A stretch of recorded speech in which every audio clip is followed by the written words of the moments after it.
Ketika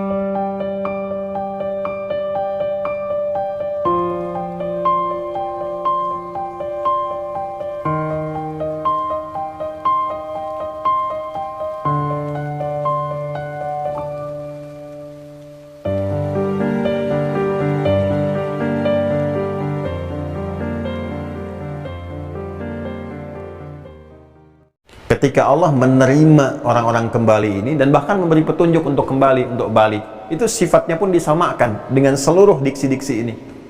Ya. Allah menerima tobatnya, Allah yatubu alaihi. Kemudian apalagi misalnya sifat Allah yang menerima orang yang sungguh-sungguh disamakan sifatnya dengan tawwab. Ya.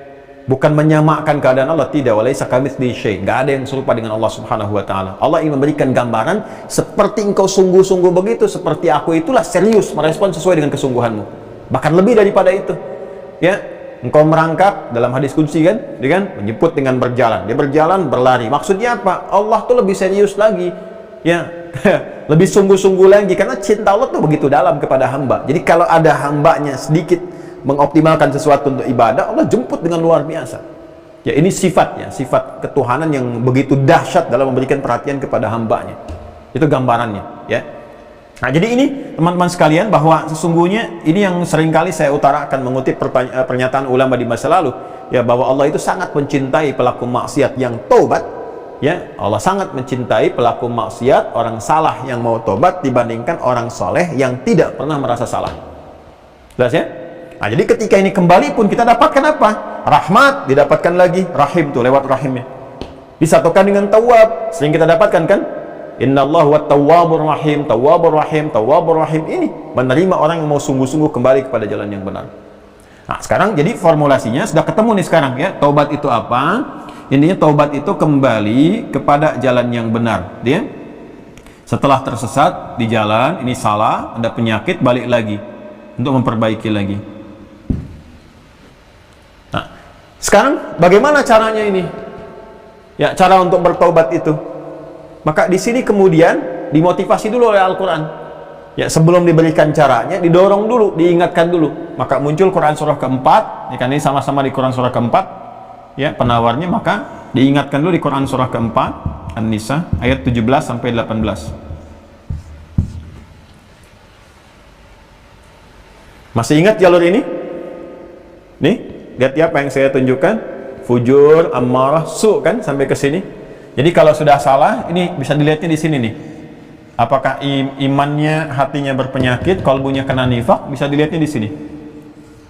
Ya, yang di Quran surah 4 ayat 140 itu. Istihza, mengolok-ngolok, ya, anti agama, mengaku muslim tapi bermasalah dan sebagainya. Ini su namanya. Ya, maka di sini dimotivasi dulu di Quran surah keempat ayat 17. Kita mulai dengan 17. Innamat taubatu, taubat. Adallahi, sungguh taubat yang dibenarkan, diterima oleh Allah itu. Jadi kalau ada orang melakukan perbuatan yang salah ini, su kan di sini, su. Dimotivasi itu untuk balik taubat, mau taubat.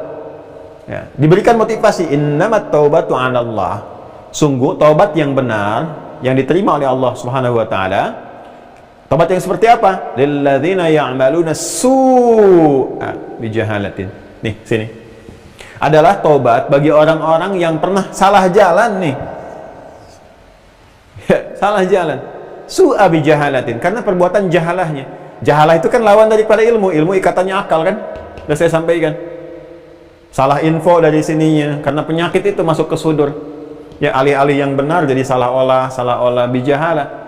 Ya, atau sudah tahu benar, ini itu benar, ya, tapi dilanggar juga. Udah tahu salah dikerjain juga. Itu jahalah namanya. Tsumma yatubuna min qarib. Nih, ada yatubu. Ya, ini motivasi pertama dari Al-Qur'an. Faulaika yatubullahu alaihim. Tuh, kan tadi saya katakan apa? Ya, hamba yang seserius mungkin mau menuju Allah, yatubun, jamak kan dari kata yatubu kan jamaknya yatubun. Innamat taubatu, taubatnya ketemu. 'Alallahi, Allah yang menerima. Lilladzina ya'maluna su'a, su' bijahalatin, thumma yatubuna min qarib. Yatubun jamak karena hamba kan banyak. Faulaika yatubullahu alaihim. Perhatikan bagaimana hamba serius menuju Allah, seketika Allah merespon dengan lebih baik dibandingkan dengan apa yang hamba tujukan kepadanya. Ini faulaika yatubullahu alaihim. Ya. Ini Ini indah sekali, teman-teman sekalian. Ya, dan nanti kita dapatkan formulasi Tawwab, Rahim, ketemu semua di situ. Ya, ini bagian pertama. Nah, apa motivasi yang Allah sampaikan di sini? Ya, kalau engkau pernah berbuat salah, bahkan kena penyakit nifak, terbawa-bawa suasana lingkungan, ya nggak akan jauh lah dari dua hal. Kalau nggak dunia, maksiat. Nifak itu sumbernya. Ya, kalau nggak dunia, tadinya baik-baik, dikasih dulu jabatan, kedudukan, atau harta sedikit, dibayar cukup mahal dan sebagainya, diajak jalan-jalan, merasakan kesenangan dunia yang semata dan sebagainya, rusak tuh kalbunya. Ya, karena rusak keluar ini dan itu. Tapi ketika Allah menyampaikan ini, sudah pasti karena masih ada fitrah dalam jiwa, dan di antara fungsi fitrah itu dua. Ya, satu, cenderung memperbaiki diri kepada nilai keagamaan. Itu ada di Quran surah 30, Ar-Rum ayat 30. Ya, fa'aqim wajhaka lid-dini hanifa fitratallahi allati fataran nasa 'alaiha. Jadi masih ada kegelisahan dalam roh itu. Orang-orang yang seperti itu sebetulnya dalam hatinya juga masih ada. Ya, masih ada satu rasa gitu. Ya, untuk balik, untuk merasakan, untuk mencari yang lebih baik, yang benar. Ya, pada dasarnya fitrahnya juga menolak. Kalau harus dihukum, masuk neraka misalnya, atau diancam gini, itu nggak mau, menolak. Itu tandanya masih ada fitrah. Yang kedua, cenderung pada kebenaran. Ya, karena itu sepanjang masih ada kehidupan, itu masih terus disupport. Ya, keadilan Allah tuh memberikan support maksimal sampai dia mau sadar untuk balik kembali. Nah, intinya apa di sini?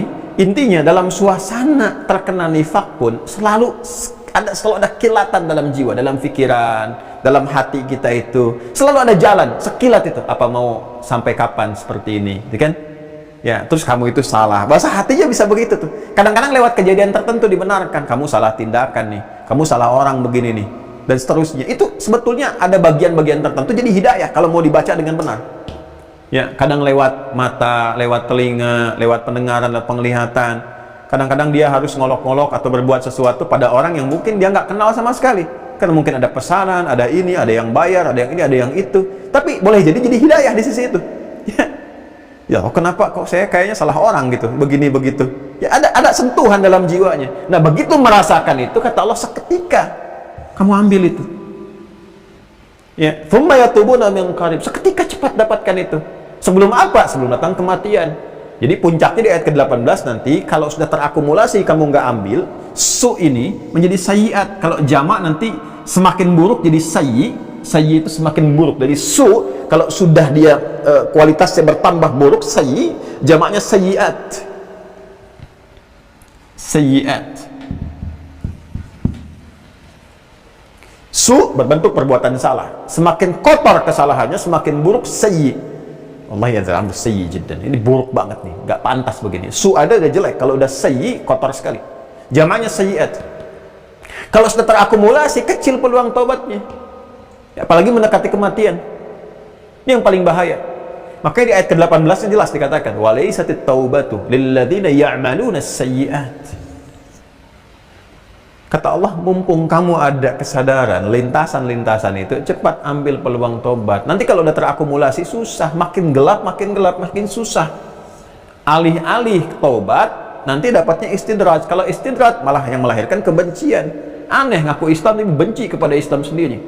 Sudah nggak ibadah, ya ada rasa benci, tapi anehnya ngaku Islam. Ini yang paling berbahaya gitu, luar biasa. Ya, sampai nanti serupa dengan orang-orang yang ingkar, mendapatkan cap stempel di qalbunya, khatamallahu ala qulubihim, karena perbuatannya akumulasi ini. Walaisatit taubatu lil ladzina ya'maluna as-sayyi'at hatta idza hadara ahadahumul maut qala inni tubtu al-an. Nanti begitu tiba kematian, tiba nih sakaratul maut, baru ada panik dan sebagainya, panik tingkat tinggi. Ya, panik nggak? Panik. Ya, ini panik tingkat tinggi nih. Nih, luar biasa nih. Setelah panik baru mengatakan, ini tubtulan, aku tobat sekarang. Ya, persis kayak Firaun kan waktu itu. Oh, saya beriman sekarang pada Tuhannya Musa, Tuhannya Harun dan sebagainya. Udah nggak ada waktunya. Udah selesai. Ya, udah nggak berguna, udah nggak ada manfaat.